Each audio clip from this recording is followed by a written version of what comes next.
Hello, everyone. This is Pastor Mike. So this is the Thursday night summary video. This is for March 7th, and basically just an overview of what we've talked about and, um, just some practical things to take away from it. So this video will be a lot shorter than the actual meeting, which is where you get a lot more in-depth conversation and fellowship and discussion.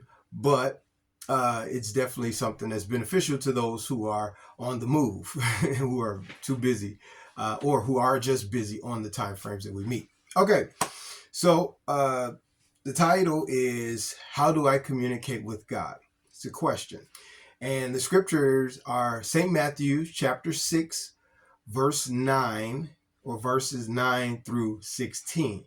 Now, I'm not going to read it all, but this is actually the Lord's Prayer. So I'll read some of it, which is what a lot of people call the Lord's Prayer, where Jesus is teaching the disciples how to pray. Obviously, to communicate with God, a lot of times people don't, they think of just prayer just as a requesting, but prayer is communicating with God, a back and forth communication. So it's much more than just asking for things. But Jesus gives us a foundation of what components should be in our prayer. And so he's saying, um, uh, this then is how you should pray, as verse 9.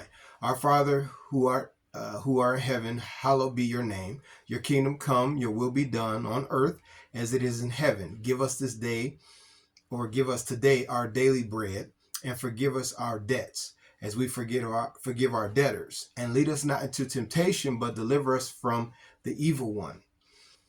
Verse 14, for if you forgive one another when they sin against you, your heavenly Father will also forgive you.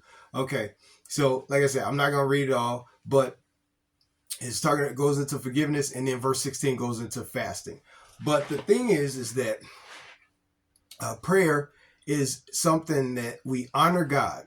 We come to God in honor and respect for who he is.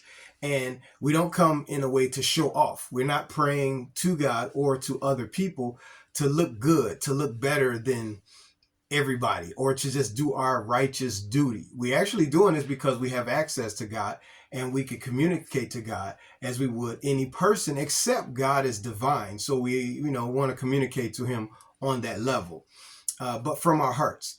And it's because we have a legal connection because of Jesus's death, burial, resurrection, and ascension to be on the right hand of the Father and representing us, and as an intercessor as well as mediator, that we have access to this legal relationship with God, that we're adopted into his family. And this is binding. This is something that is permanent. But people can choose to walk away from God, and you don't have to, but it's your choice, because we don't have to stay in a relationship with anybody, God or human. That's just the way God has made things. But in our binded relationship, is like a marriage, right? We have access to the things of God. We have access to everything he has for us, and the fellowship, community, and communion with God, as well as his people, which is like a local church community, where we're not praying just ourselves, but we have others who pray with us and for us. And we allow God's Spirit, who also prays with us, for us, and through us. We allow him to bring all the benefits of our relationship with God into physical manifestation. Okay, so like I said, these are going to be short. If you have questions, you can reach out to me, and definitely here for you. But want to start doing these for you guys, as well as for others that we run across who have busy schedules like I used to have and still have, but a little bit less busy. All right. So catch you on the next one.